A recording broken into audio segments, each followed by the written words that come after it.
School is in. But are you really ready to learn? Open your eyes to a new day in education with the Awakening Educator, a program specifically designed to explore a new, mindful way of educating our youth. Learn about social-emotional learning, new modalities of teaching, and the most relevant topics in education with your hosts, Susan Andrian and Megan Sweet. Susan and Megan will take you inside the issues by looking at them from different points of view, from policies and research to teaching models that are actually used in schools. There's never a dull moment in this classroom. Have any questions you'd like to ask?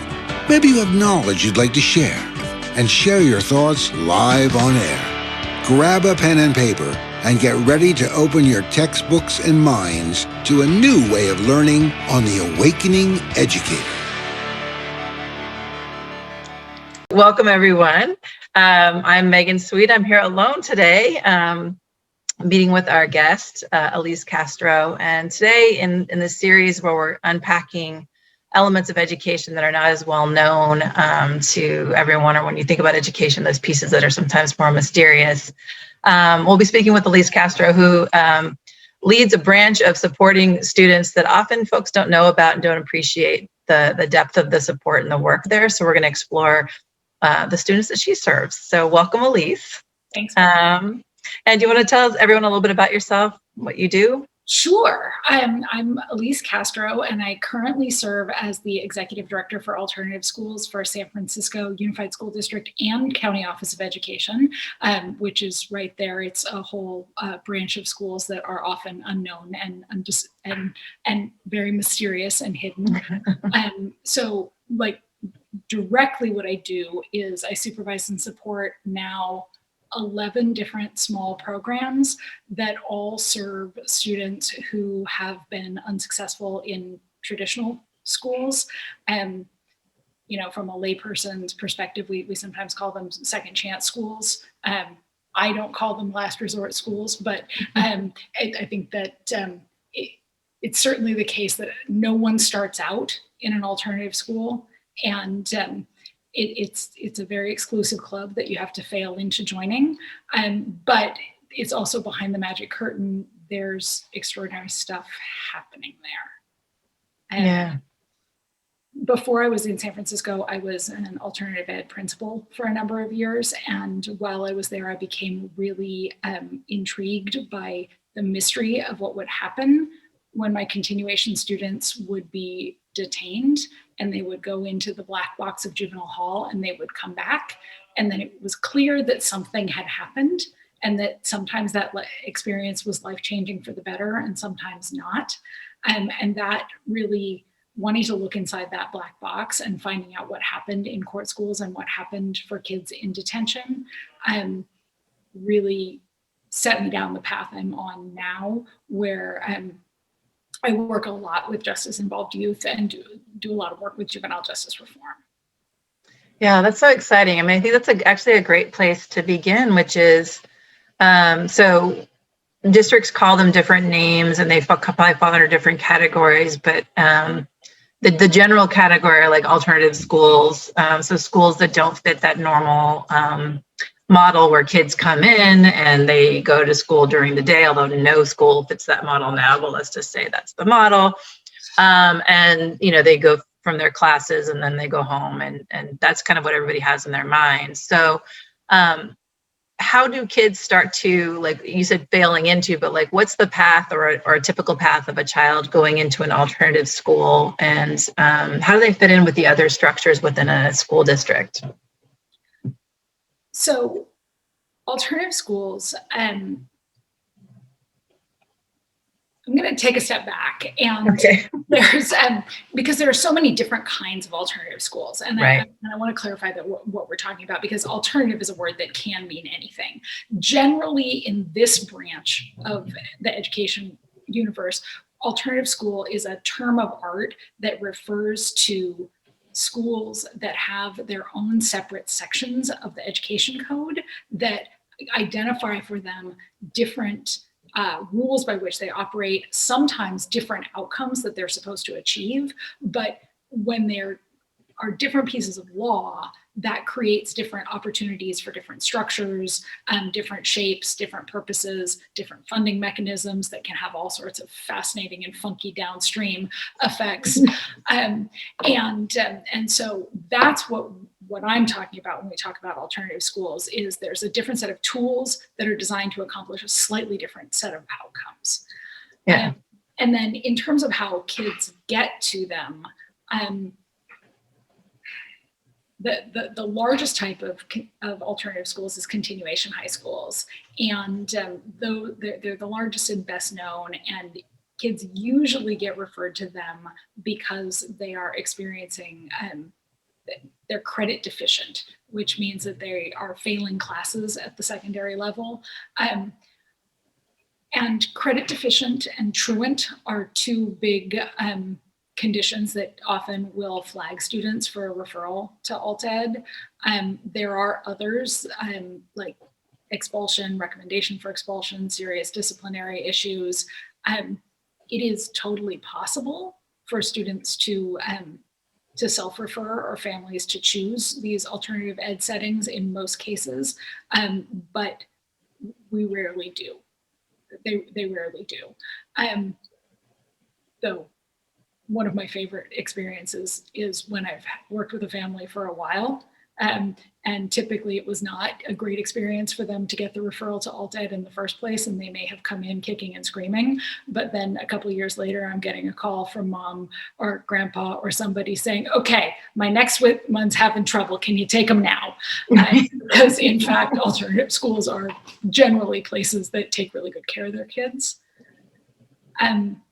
It's a good place actually to name that. I think that alternative schools often get a bad, like they are considered like this thing that you are like, it's a bad thing. And I think it's a really misunderstood kind of school, because you're right. And I appreciate you delineating the difference, because there are alternative schools, or even continuation schools, but I think let's just say alternative schools where maybe the kids need to be on independent study all the time, or, being in school for some reason, physically in school is difficult, for any number of reasons. It could be medical, it could be something else. It could be learning style, possibly, that it's just easier to be home alone, kind of mostly doing your own thing. And then there are schools where kids are struggling to make it in a traditional school, and they find themselves needing to do credit recovery or continuation school to allow them to finish high school. So, and in that way, can kids come in and out of those schools, or once you land in alternative schools, is that generally where you go? Most alternative schools are referred to, or by intent, they're open entry, open exit. It's supposed to be a two-way door that they can come in really at any time, because it should be determined by when the kid is needing the transition, not by when it's convenient for a school. And then open exit, because if they no longer need that support, they can transition to their next life setting, to their next school setting, which may be, we graduate kids constantly year round. That if you finish your graduation requirements on March 3rd, you graduate on March 3rd. And I love getting on the PA on March 3rd and announcing the latest graduate. But you also should be able to transition back to a comprehensive high school. The reality is that most of our students don't transition back, and that a lot of that lives in the same conversation about the stigma and the bad rap that I want to spend a little time with. When I was first a continuation principal,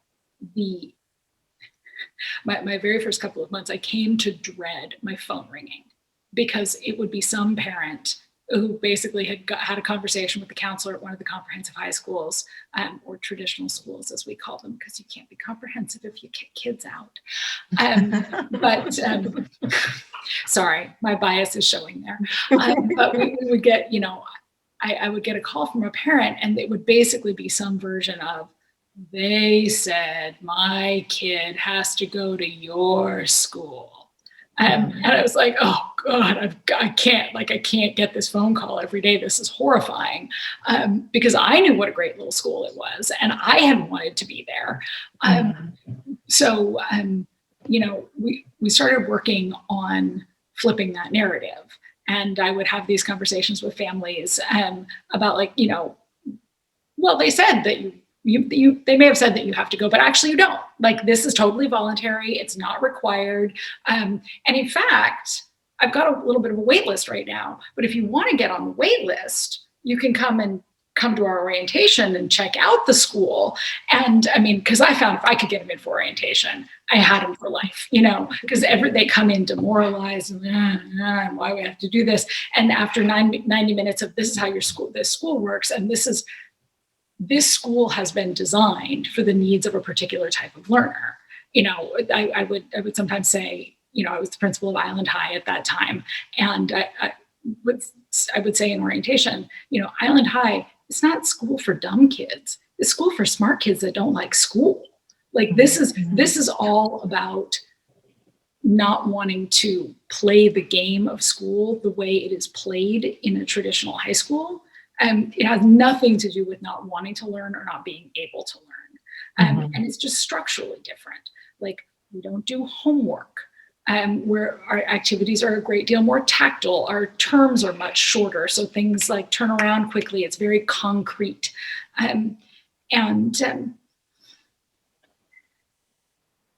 just changing that point of entry to being like, this is an option and you can choose it because it might be a better match for you and your family. And I'm going to give you the gift, mom, dad, of you're never going to have a fight with your kid about homework again. That enables people sometimes to find the doorway in. There was a really fascinating and problematic downstream effect of that, which is that after a few years, the reputation got a little too good. And my wait list started to get filled with, what I refer to as pink-haired goth kids, with, active chooser families whose kids were not real interested in being conforming, but who were actually, they were like easier to serve. They would show up in classes and really like want to participate in discussions and be like, and they were slowly edging out the students who didn't necessarily sign up for orientation and check every box and have their applications in early, and who maybe weren't as easy or pleasant to serve in school. And so we had to adjust the way we did waitlist. But what we learned is that our stigma cuts both ways. That it actually allows, so much of what makes an alternative school work is that it takes the needs of a targeted group of students who are not well served in a particular in the comprehensive setting, and creates an environment that's exclusively designed around their needs as central.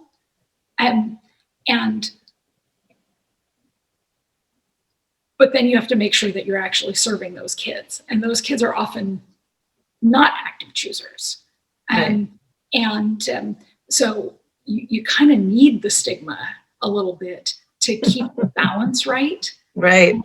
Because the whole point of having an alternative school is that it's different, and it serves kids who weren't well served in other places by doing something different for them. And it's hard to keep the focus on those kids.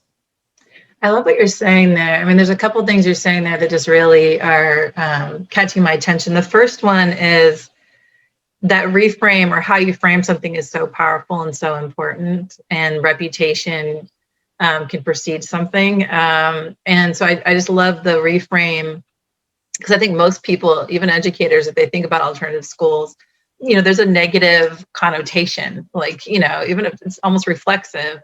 So I love the fact that you own that and turn that around in a way that's really powerful. And I think that anyone who's actually spent time in alternative school would be with you, right? Like, of course, these are wonderful learning places for kids, and they're really positive and supportive, but because the reputation is that somehow you couldn't make it, or you couldn't hang in traditional or comprehensive schools, that means you need to go here.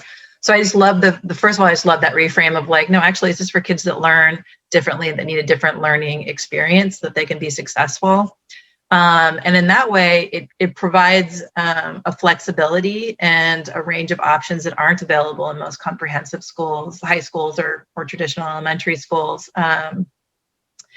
So it's funny that you making that shift and changing that mental experience then changed for everybody how they think about your school. And then, of course, the kids that don't like to learn or don't learn in comprehensive schools or in those traditional settings are flocking to you because it shows the need for that. So I love that journey of like taking the school from something that nobody wanted to like now too many people want it. And how do I like actually reclaim a little bit of the identity to keep it more aligned to the kids that need it, because that's a really tricky balance. And I applaud you for finding a way to do that, because often schools that do get reclaimed in that way, suddenly it does edge out the students that they were actually created for in the first place. And that can create a big equity issue. And yeah, suddenly the kids that need that programming, like need it versus want it, suddenly can't have access to it. So I was mentioning how, we problematize the term comprehensive high school, but in some ways it really is like the crux of the matter is that a comprehensive high school's job is to be all things to all people. Like it really is to be comprehensive in who it serves. And our job in alt ed is not to do that. And so, sometimes especially when I'm working with principals who are new to alternative ed, I give them like the image of an oak tree, and that all the comprehensive schools are clustered right around the big, thick center trunk. But then there are these long, scraggly California oak tree branches that go out in all directions, and that the job of an alternative school isn't to like take one step out that branch. The job of the alternative school is to walk all the way down to the very end of that branch. Mm-hmm.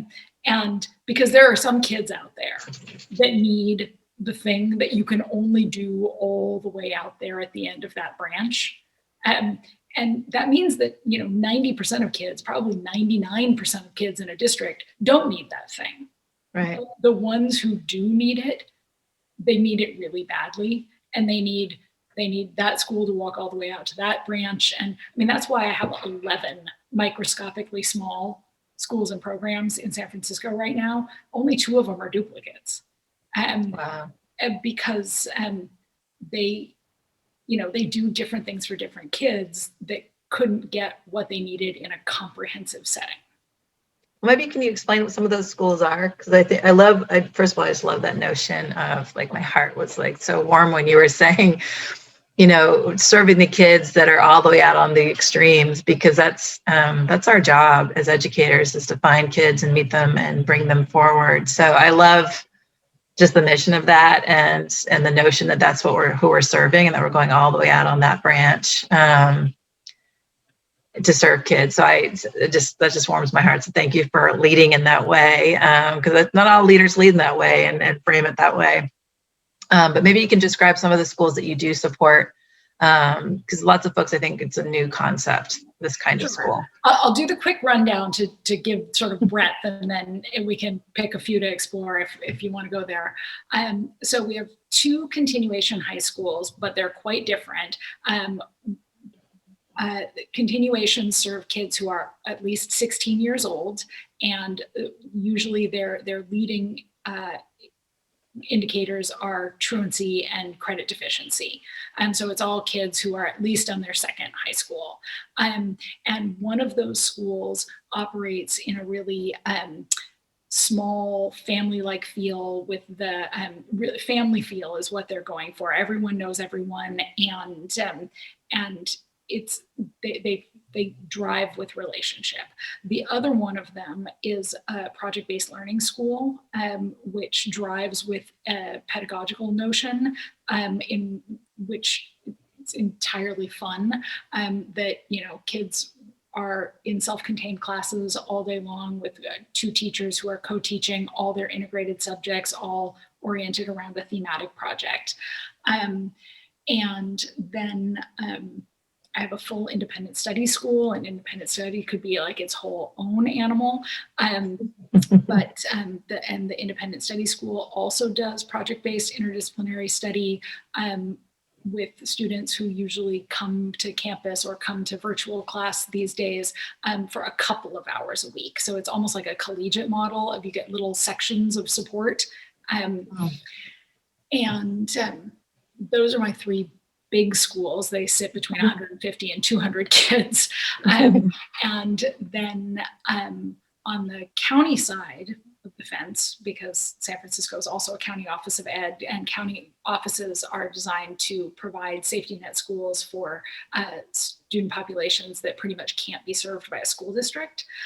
So on the county side, we have a small program for pregnant and parenting teens that has, childcare on site and a full early childhood education career technical ed program. We have our county community school, which serves mostly young people who are expelled or recommended by probation. They operate in these cohorts of 3 teachers that they have a social worker, a teacher, a gen ed teacher, and a special ed teacher who work together. And one of our big goals there is the social emotional learning of all of the students. And sort of from a programmatic standpoint, a big goal there is to bring kids back from non-public school. Then 2 dropout recovery programs located inside of YMCAs that are mostly focused on 14 and 15-year-olds, because it's a little known fact that dropouts are usually made in the transition between 8th and 9th grade. That's where we lose the most kids. So there's these 2 programs that are short-term programs to try to get kids off the street and back in school. And my then a program located inside a hospital for students who are in day treatment. They're all students with severe emotional disturbance. Got another program inside the Embarcadero YMCA that is for 17, 18, and 19-year-olds who are working full-time for the most part, and kind of wrapping their educational goals around their adult lives with all personalized learning. The court school, serving kids who are actually in detention and getting them ready for reentry. And then our newest is a brand new couple-month-old program, really 1-month-old program, serving newcomer youth like 17, 18, 19-year-old recent immigrant kids who are all very limited English, mostly limited literacy and limited first limited home language literacy, and who are working full time and not able to engage in distance learning in their regular programs. That's a lot of work. That's a lot. That's a little too big. Yeah, that's you're naming them. Those are, I just want to come and work in all of your schools, because those are more than welcome. that just excellent. Well, I might hit you up on that, because those are the populations that I am most drawn to and supporting, and what you're talking about are kids that really have these needs that don't fit in with a comprehensive day.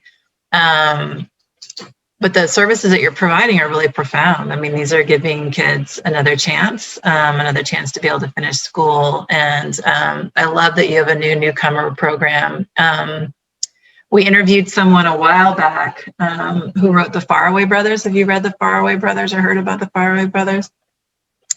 It's about 2 brothers from Oakland who traveled here, because a lot of newcomers are unaccompanied youth, right? So they've crossed the border on their own. And so this is a story about 2 real brothers who crossed at separate times, but found themselves in the United States and in Oakland, going to school and just kind of charting their journey.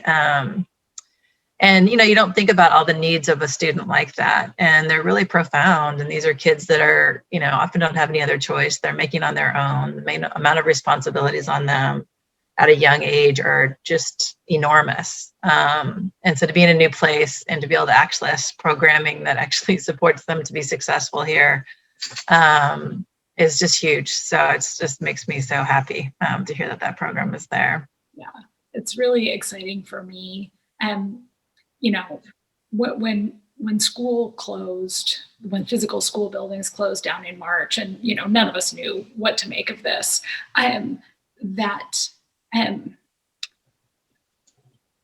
you know, my approach to this really was that, well, if we know that most of what's actually happening in school buildings are not working for a certain set of kids, then like, what are the opportunities we suddenly get as a result of this change?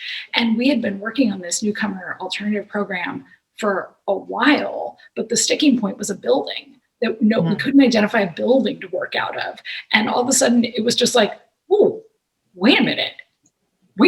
That problem just went away. Because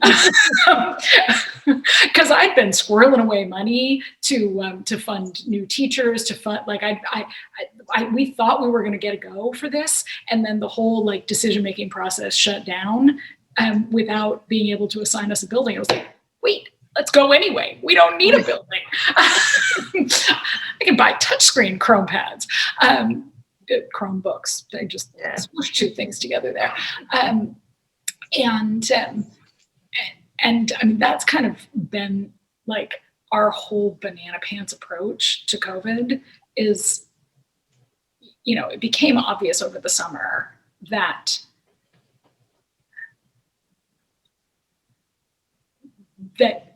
we were going to need some massive professional development about how to do remote learning.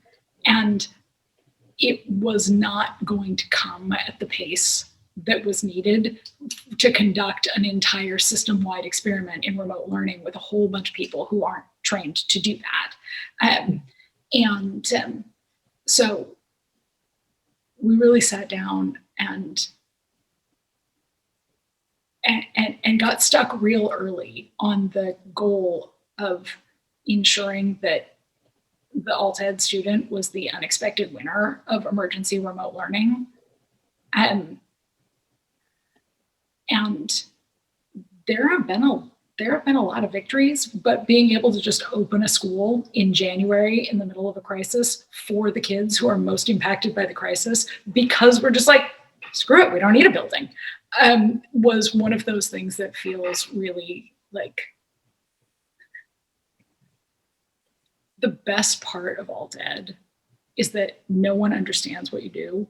And for the most part, this isn't the best part, but it sets up a good condition. For the most part, the entire educational system has kind of given up on these kids.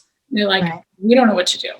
And if you can do anything with them, it's like, go, you just go, you do that thing. And it creates this amazing space for innovating in the margins. And the further you go out to the edge of those oak trees, out to the edge of those branches, you know, the further you are in the margins, working with young people who people are like, we didn't think anything would work. So if you've got an idea at all, it's probably better than what's happening right now. And I'm exhausted and I'm killing myself, but I am the only educator I know in public education who feels like she's doing her best work this year. Yeah, that's amazing. I mean, when you were saying that, I mean, I think that's, number one, I think you have an amazing attitude and you're clearly looking for, you said earlier, open doors, and it's been a thing we've been talking about at my job around like looking for the open doors, but like looking for those openings, also reframing these challenges as opportunities, which I think that mindset is really important. And so it's exciting to hear and be around somebody who's doing that. But also, I think you're making a really powerful point around this moment in time. So schools that have not been a part of the norm, like yours and the ones that you lead, you're already acclimated to being a little bit more flexible, to trying different things out, to thinking outside the box, which I think has probably been really served you this year in a way that a lot of other schools haven't. And I wonder, I yearn for us to bring some of that flexibility that you have now into post-COVID life. Like, what would it look like for us to change how we do it? I mean, I'm ready to, break it all down. Yeah, blow it up. start all over again, like, because our traditional system actually failed a lot of kids. And you serve the kids that have maybe been failed the most profoundly or have had the most challenges with it. A lot of our kids that are kind of failed by the system limp through our traditional system and our comprehensive schools, but just don't actually have their needs met. And it's not because the educators are bad or anyone else is bad. It's just because that mold doesn't fit for everyone. And really, I'd say my kid's it's like the pink-haired girl that would want to go to the alternative high school you were leading, because he doesn't think that way. He's an independent thinker, and I've watched him suffering since kindergarten in trying to stay with a traditional model of learning, where it's just not how his mind works. And just watching that tension. And he's he's got a lot of things, going for him. He's an incredibly entitled kid. He's got a mom who's an educator who can, who knows and has enough and is empowered to get his needs met. And then I think about all the kids that don't have parents that are savvy in that way and that have kids that are suffering. And then you add a lot of the other barriers and challenges that our kids are bringing into schools and how schools aren't set up for them. And it's kind of miraculous sometimes how many kids make it through. And I have a wish when we come back that it's different, that we actually can infuse some of that flexibility of alternative school programs into everything that we do, so that it's not this thing on the side where it's just this, you're on the edge of the branches, but actually we start from the edge of the branches and go inward from there, and just reorient our focus. There's a really interesting thing that's making me think of that, this summer when I was like, okay, no one else is going to do it. I need to suddenly become an expert in distance learning for alternative ed, and taking a crash course on the internet in what are the practices that I know to be effective in alternative ed? What are our best practices there that are meaningful and sensible in distance learning? I've taught a class in distance once, which is an enormous head start over 0 times. I learned so much from teaching my university students remotely one time. So I was that far ahead of the curve, but really looking for materials and practice and research about what works in this space. What I've been fascinated to find is that most of the best resources I'm finding, not all, but most of the best resources I'm finding come out of the really poshy private school universe. Oh, really? Yeah. I've been doing some amazing classes from an organization called Global Online Academy. And when I first investigated them, I'm like, obviously they have plenty of money because they have plenty of money to write blog posts and seed the web with all sorts of really good readings that I keep coming back to them. But then and the classes are incredibly reasonably priced, but even I'm paying their non-member price, and I'm looking at who the member prices are, and they're all these they're like, Nohoa School, they're like the private academy elite schools. And in those contexts, they are teaching really amazing remote learning. And there's nothing stopping us from doing that in the public education sector. But there's nothing making it easy either. Yeah. And when I think about what stops us, that's all the time. I work with new continuing. Nobody gets a degree in alternative ed. There is no master's in alternative ed out there. And typically in a district, there's going to be one alt ed principal. There's going to be one alt ed person per district all over California. So there's 1,000 or so of them, but they rarely talk to each other, and they don't get any special training. Typically, they're the person who was good at dealing with those kids. So they wind up in this role. And but as a result, it's really common for me to be working with a new alt ed principal. I used to coach them, and now I directly supervise them. And they literally have no idea that there are ed codes specific to continuation high school. Mm-hmm. Because, I mean, how would you know? You don't know if you don't know, and no one has ever told them. And so what they wind up doing is they wind up following what I call folk law. Like, there's no actual law that says a kid has to go to school 6 periods a day, but you ask 1,000 high school teachers and 995 of them will tell you that there's a law that says kids have to go to school and 6 hours a day. There's no law that says that you can't have a 19 or a 20-year-old enrolled at your high school campus. There is no law, but it exists in the folk law tradition. I love that folk law. And the folk law tradition rules the high school universe and the public high school universe. And often it gets really mixed up with,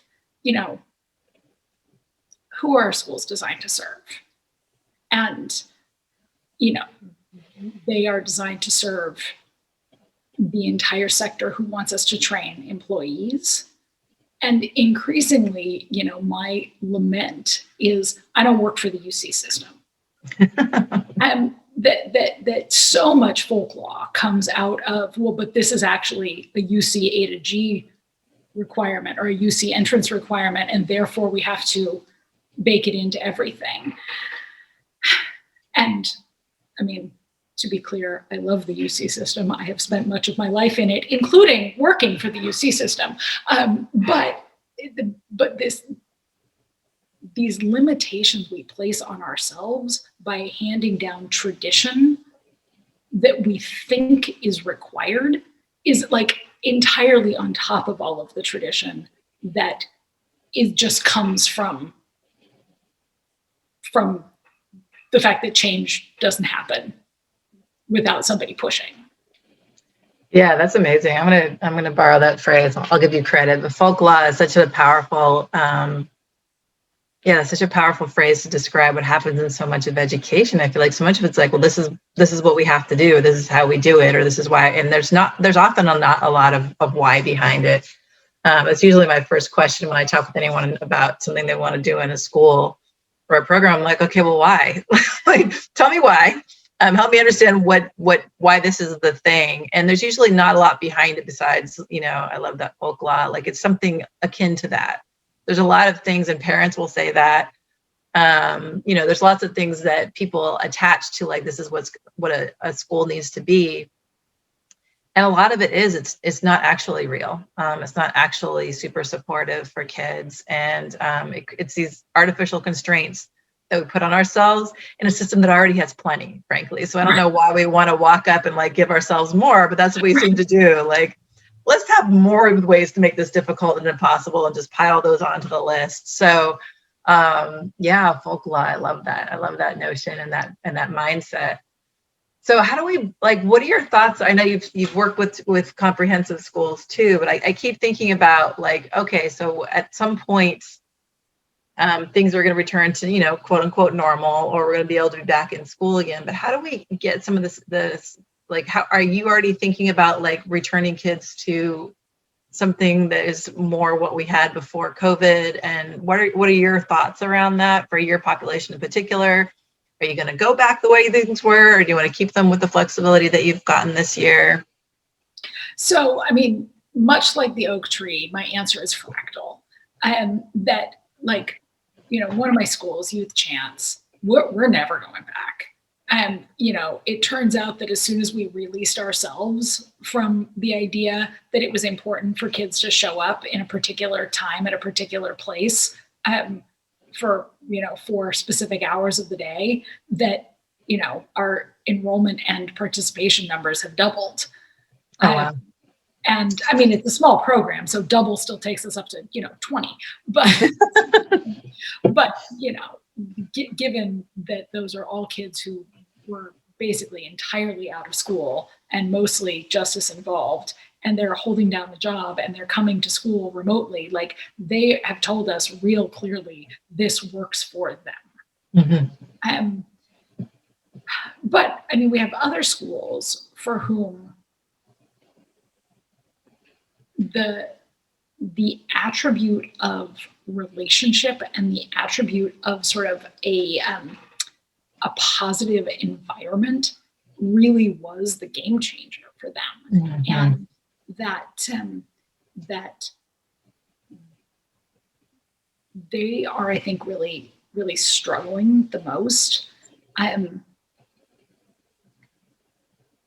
partly it's because they are educators who have an incredibly well-developed toolkit on one side of their practice, and that side has been completely shut down. And that sort of one of my mantras is we don't recreate the problems of the traditional high school. Like we just don't. That if the kids were in trouble because they were wearing a hat, well, we're just not going to wear a hat. We're not going to care about a hat. It doesn't impede learning. The kids were having trouble with homework. We're just not going to do homework. Like that they got into power struggles. We're just not going to do power struggles. Like most of these things, it turns out, if you just like look at like, well, where was the problem? Is it really necessary? No, it isn't. And I mean, and I want to be really fair, like, no, it isn't if you're willing to just commit to that thing. But then you've created a school that really doesn't necessarily work for other kids. Like, you know, my teachers can do amazing things because they don't work for the UC system. And at the end of the day, like, they don't then have to turn around and say, you know, that this experience was exactly equivalent to someone else's experience. And I don't really know at the deep level how important it is that all high school students are prepared in the same way. But I do know that part of what we're able to do is by actually expressly stating, you don't have to serve certain masters so you can go serve others. Right. And I think that well, I've totally lost track of what we were talking about. Coming back to school, yeah, and how are you already looking towards that? So for some of the programs, you know, they're so anxious to get back to school, and it will help. But I think that maybe the more interesting thing to me is that we already know how to do that.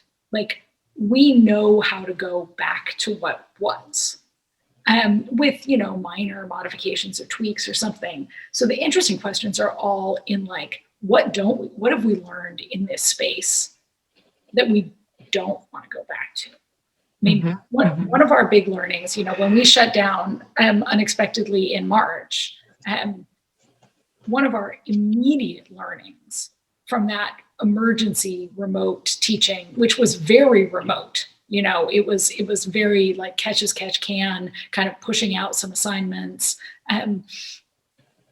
But one of the things that we learned is that we had a few kids do more work in the first few weeks of being outside of classrooms than they had done in the entire school year up to March. And when we started looking into that, a lot of that work was submitted between 9 p.m. and 4 a.m. Now, I'm not saying every kid needs a 9 p.m. to 4 a.m. time slot, but, you know, we know, like, research on the adolescent brain is really, really clear. That is a highly productive time for teenagers. They want to work at that time. It also may very well be the only time their apartment is quiet. It may be the only time they can get the Wi-Fi to themselves or the laptop to themselves. And it may just be the only time they're bored enough for this to be the thing that they want to do, or in touch enough with their own, you know, goals. But that was real. And like, if once you know that about a kid, you can never unknow it. You know, that kid never, ever needs to be or is never going to thrive if you ask them to thrive at 8 a.m. Right. I mean, they'll become an adult. Their physiology, they will change. They will grow out of this. And this is another one of these things that, like, don't get me started on people feeling like they need to suffer now so that they can suffer later. Right. That like they're going to become adults. It's okay. They can learn how to wake up at 8 o'clock in the morning or 6:30 in the morning or whatever. Right. They can learn how to do it. That's helpful. So, yeah, we're almost at our time, and it's just, you've given me so much to think about, because, I think the big takeaway I'm taking from talking with you is, number one, there's so many different, I think for a lot of folks that don't understand alternative schools, I'm hoping they're walking away with a better understanding. And I know I am, even though I was already kind of a pre-fan, but that, there are mindsets and approaches to instruction that can be really different. And if we can, I love even just your last example of, like, well, let's look at the data. Kids are doing their work, from 9 p.m. to 1 a.m. in the morning. So let's find some ways to work with that. So rather than, again, trying to force, everyone to fit into the same mold, I just love that alternative schools can meet kids where they're at and mold around them in a way that lets them then be successful, because that's what some of us need to be able to make it through this period of our lives and get through school. So it's just an exciting and really heartwarming for me. The way of thinking about educating kids is meeting them where they are, and that this moment has been one that's allowed you to expand upon that, at least for this year, so that your kids can keep thriving. So, and we're going to keep it going. So yeah, I love that. Alysse, thank you so much for joining us today. It was so great and so interesting. And I'm so appreciative of your time, because I imagine you're an incredibly busy person. So thanks for joining us. The pleasure was all mine. Always jazzed to get to talk about the crazy little marginal space of the educational universe that we live in. Yes, it's awesome. I have a feeling you're going to have some more teachers. I'm going to think about the fact that we don't actually train educators to work in alternative spaces. I hadn't thought about that, but you're right. So, but I have a feeling you've won over some fans today that maybe will join you in that universe. So thank you for that. Maybe they can help me design the master's program that needs to exist in the world. There you go. I think so. Thanks. Thanks. Class is dismissed. Wasn't that fun? Susan and Megan are always happy to greet you on the next episode of The Awakening Educator. Connect with us on Facebook, Instagram, YouTube. Education is the foundation for a brighter future. Open your eyes to The Awakening Educator.